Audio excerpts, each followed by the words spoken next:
Ari Kriting jawab tudingan Nursyah soal pakai ilmu hitam.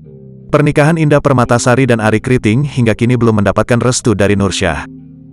Bahkan Nursyah yang merupakan ibunda Indah Permatasari sampai menuding Ari Kriting menggunakan ilmu hitam untuk mendapatkan putrinya.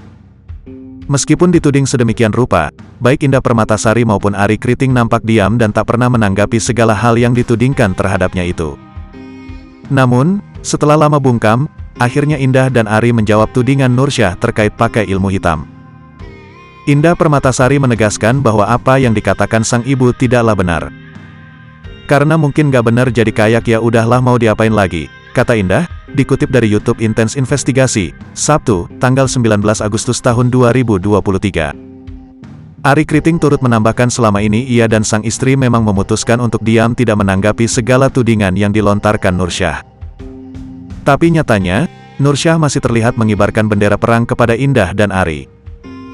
Makanya kita bertahun-tahun ini diam aja terus karena kita nunggu waktu yang tepat untuk mudah-mudahan bisa jadi clear dan semakin baik, ujar Ari Kriting.